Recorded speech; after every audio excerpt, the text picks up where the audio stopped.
तारीख थी 6 अक्टूबर 1973, Utah, USA. सुबह सुबह का समय था। एयरफोर्स के सभी ऑफिसर और सभी जवान एयरबेस पर मौजूद थे। लेकिन तभी एक ऑफिसर एक चीज को नोटिस करते हैं। वो देखते हैं कि एयरफोर्स के सर्जेंट एडवर्ड जेफरसन अभी तक ड्यूटी पर नहीं आए। खैर, इसके बाद वो इस चीज को इग्नोर करते हैं और ऐसे ही करते करते दोपहर का समय आ जाता है। अब धीरे धीरे कई लोगों को ये बात अजीब लगना शुरू हो जाती है। इसके बाद में ऑफिसर सर्जेंट जेफरसन के अपार्टमेंट में एक आदमी को भेजते हैं और उसे कहते हैं कि देखो आज सर्जेंट आए क्यों नहीं। उस समय फोन वगैरह तो होते नहीं थे। वो आदमी जाता है सर्जेंट के अपार्टमेंट में और वहां पर जाकर दरवाजे को नॉक करना शुरू कर देता है। वो नॉक करता रहता है लेकिन अंदर से बाहर कोई नहीं आता। लेकिन जैसे जैसे वो दरवाजे को नॉक करता जा रहा था, दरवाजा अपने आप पीछे होता जा रहा था। इसका मतलब ये दरवाजा अपार्टमेंट का खुला हुआ था। अब उस आदमी के पास और कोई ऑप्शन नहीं था, तो वो उस दरवाजे को खोलकर अपार्टमेंट के अंदर चला जाता है। अपार्टमेंट के अंदर अंधेरा था। वो थोड़ा करते करते आगे चला जाता है। वहां पर एक रूम में जाकर वो पहुंच जाता है। वो सर्जेंट को आवाज तो लगाता है लेकिन उसकी आवाज का कोई जवाब नहीं दे रहा था। हालांकि बाहर तो दिन था लेकिन अंदर रूम में काफी अंधेरा था। वो आदमी उस रूम की लाइट को ऑन कर देता है और लाइट ऑन करते ही उसके सामने बेड पर सर्जेंट जेफरसन की लाश पड़ी हुई थी। अब ये देखकर वो चिल्लाता है और घर का दरवाजा बंद करके वो एयरबेस की तरफ दौड़ता है। एयरबेस पर जाकर वो सबको ये चीज बताता है, लेकिन इन सभी को क्या पता था ये शुरुआत है एक ऐसे केस की जिसमें आगे चलकर कुछ ऐसा होने वाला था जो कि इन्होंने कभी सोचा भी नहीं था। Well, it's considered one of the most heinous crimes in Utah history. I don't think that anyone short of being there can ever understand that.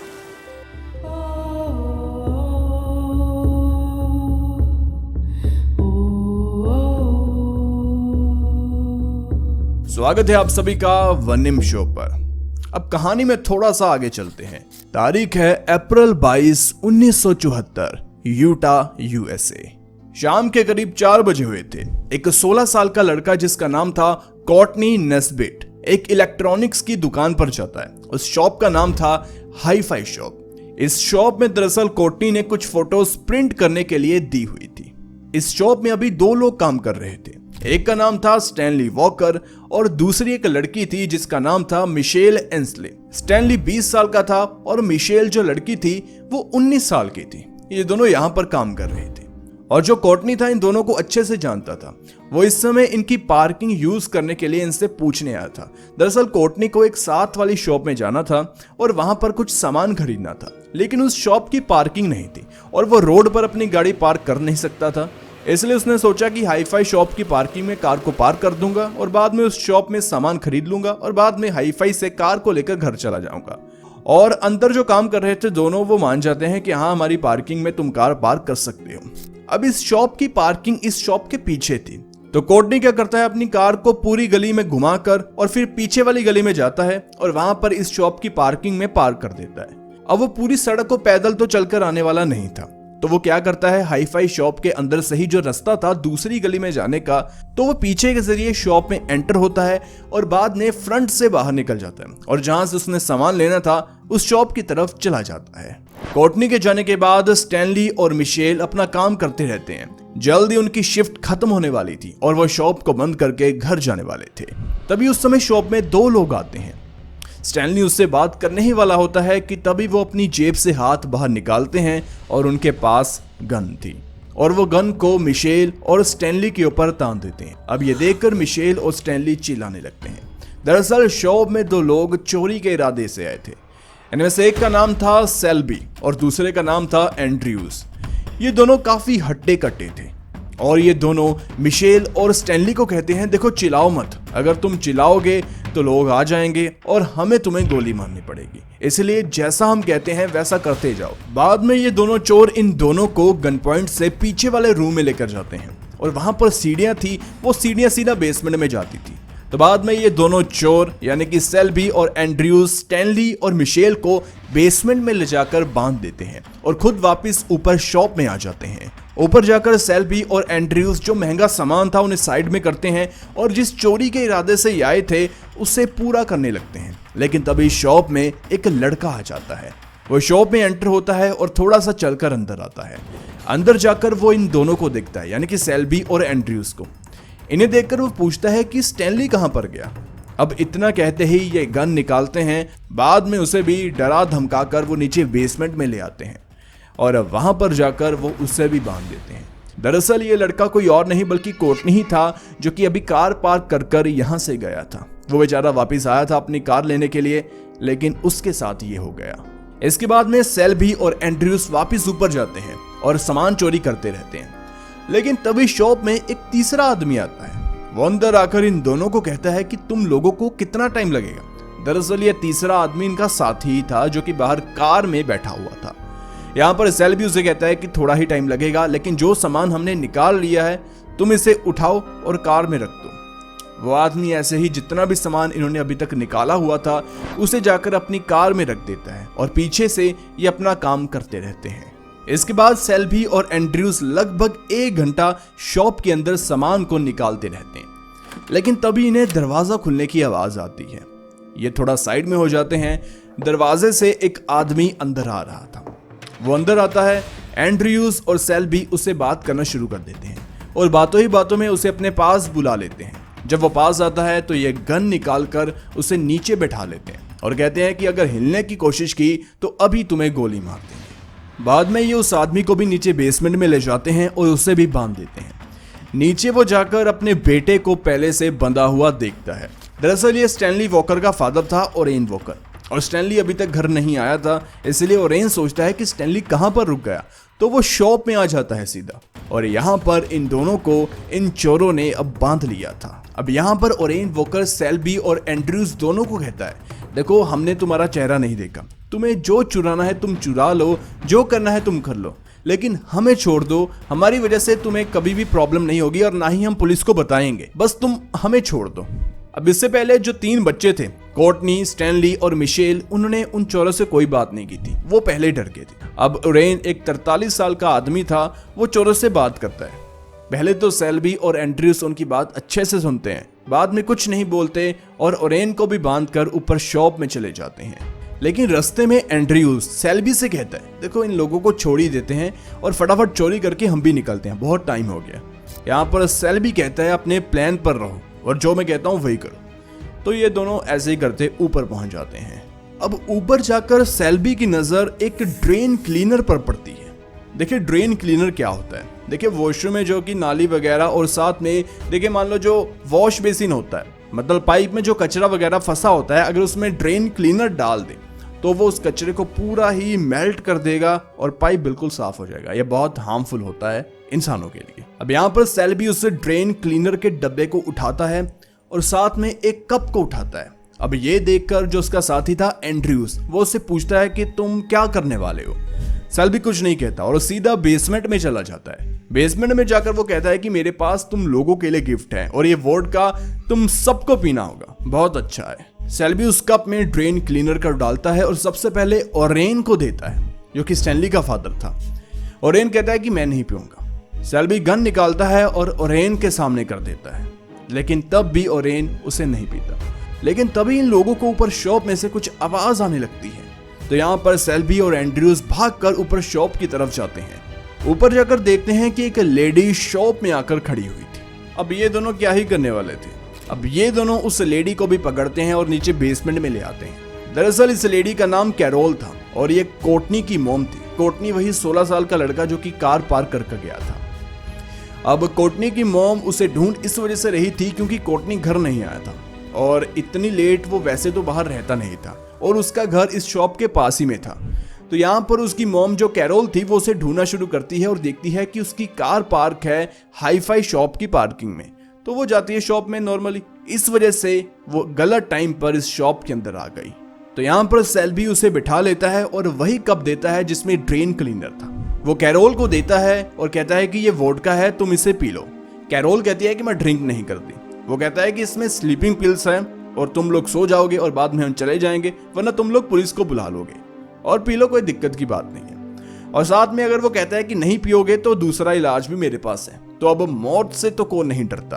तो गन को देखकर कैरोल उसे पी लेती है और उसके अंदर था ड्रेन क्लीनर। जब कैरोल इसे पी लेती है तो खांसने लगती है और थोड़ी देर बाद वो चिल्लाने लगती है, लेकिन तब तक सेल्बी और एंड्रयूज ने उस ड्रेन क्लीनर को एक एक करके पांचों को पिला दिया था। तो उस समय सारे ही चीखने चिल्लाने लगते हैं, बहुत तकलीफ होने हो रही थी। लेकिन ओरेन ने 5वें नंबर पर पी तो उसने पहले ही सभी का हाल देख लिया। उसे पता था कि ये वोडका तो नहीं है, तो वो पीता है तो साइड से उसे बाहर निकाल देता है। मतलब उसने ड्रेन क्लीनर को अपनी बॉडी के अंदर जाने नहीं दिया, उसका मुंह ही जल रहा था। तो वो भी लेकिन सबकी तरह एक्टिंग करता रहता है। सभी चिल्ला रहे थे, रो रहे थे, किसी की आवाज नहीं निकल रही थी। तो इसके बाद में अब चीखने चिल्लाने की आवाज तो बहुत ज्यादा हो गई थी, तो इन लोगों को अब बचना भी था। तो ये क्या करते हैं कि एक टेप को उठाते हैं और उस टेप को सभी के फेस पर लगाना शुरू कर देते हैं, लेकिन वो टेप चिपक नहीं रही थी। वो इस वजह से क्योंकि अब उनके लिप्स ही मेल्ट हो चुके थे। अब ये सब देखकर एंड्रयूज सेल्बी से कहता है कि तुम ये सब क्या कर रहे हैं, हम सिर्फ चोरी करने आए हैं और घर वापस चलते हैं चोरी करके। यहाँ पर सेल्बी कहता है कि मुझे सिर्फ 30 मिनट दो। एंड्रू कहता है कि 30 मिनट किस बात के लिए। इसके बाद में एंड्रयू और सेल्बी ऊपर शॉप में चले जाते हैं और वहां पर सेल्बी एंड्रयू से गन लेता है और नीचे आता है। अब उसका इरादा गोली मारकर ये कहानी खत्म करने को था। वो क्या करता है कि सबसे पहले वो कैरोल को गोली मारता है, फिर कोर्टनी को गोली मारता है और फिर स्टैनली को गोली मारता है। एंड में वो ओरेन को गोली मारता है। लेकिन जब वो 19 साल की मिशेल एंसले को गोली मारने वाला होता है, मिशेल उसे कहती है कि प्लीज मुझे मत मारो, मेरी अभी मरने की उम्र नहीं है। गोली मारने से पहले ही सेल्बी रुक जाता है। अब यहाँ पर मिशेल को लगा कि शायद ये मुझे छोड़ देगा, शायद इसके ऊपर कुछ असर हो गया हो। लेकिन इसके बाद वो मिशेल को कहता है कि तुम उठो और उसे पकड़कर वो बेसमेंट के दूसरी साइड ले जाता है। ये चारों दूसरी साइड थे, वो मिशेल को लेकर दूसरी साइड चला जाता है। यहाँ पर शेल्बी गन पॉइंट पर मिशेल को उसके कपड़े उतारने को कहता है। अब मिशेल के पास कोई ऑप्शन नहीं था, तो उसे ऐसा करना पड़ता है। बाद में सेल्बी मिशेल का रेप करता है और इस वजह से ही उसने 30 मिनट एंड्रयू से मांगे थे। ये सब होने के बाद मिशेल उसे कहती है कि मुझे प्लीज मत मारना। सेल्बी कहता है कोई बात नहीं। मिशेल आगे जाती है, सेल्बी पीछे होता है और तभी सेल्बी उसके सर पर गोली मार देता है और वहीं पर वो मर जाती है। लेकिन जैसे ही सेल्बी अब ऊपर जाने वाला था, वो नोटिस करता है कि ओरेन को गोली तो मार दी, लेकिन अब भी वो जिंदा है। अब वो गोली मार नहीं सकता था क्योंकि उसके पास गोली थी ही नहीं। तो वो क्या करता है, वहां पर एक तार पड़ी होती है, वो उसे ओरेन के गले के आसपास लपेटता है और उसे अच्छे से खींचता है। ओरेन अपने गले को अजीब तरह से मोड़ देता है और वो अब भी नहीं मरता। अब ये देखकर सेल्बी को बहुत ज्यादा गुस्सा आ जाता है। तो यहाँ पर वो क्या करता है कि एक नीचे पेन पड़ा हुआ देखता है, वो ओरेन को लेटा देता है और पेन उसके कान में रख देता है। उसके बाद वो ऐसी चीज करता है जो कि बहुत गंदी थी। वो उस पेन को उसके कान में डालकर ऊपर जंप मारना शुरू हो जाता है और वो पेन कान से होता हुआ उसके गले तक चला जाता है। अब ये सब करके सभी को निपटाकर वो ऊपर चला जाता है शॉप में। अब सभी सामान उन्हें लूट लिया था, जो सामान उनके पास था उसे लेकर वो कार में बैठते हैं और वहां से निकल जाते हैं। ये सब होने के 3 घंटे बाद ओरेन की वाइफ को चिंता होने लगती है क्योंकि ओरेन पहले स्टैनली को लेने के लिए शॉप में गया था और फिर खुद ही वापस नहीं आया। तो ओरेन की वाइफ अपने छोटे बेटे जो कि अभी 16 साल का था उसे लेकर हाईफाई शॉप में आती है और वहां पर आकर वो देखती है कि शॉप तो बिल्कुल तहस नहस हो चुकी है और सारा सामान बिखरा हुआ है। तो वो देखती है कि ये सब कुछ क्या है और शॉप इस समय तक ओपन क्यों है। यहाँ पर वो दोनों माँ और बेटा चीज को नोटिस करते हैं कि बेसमेंट में से कुछ आवाज आ रही है।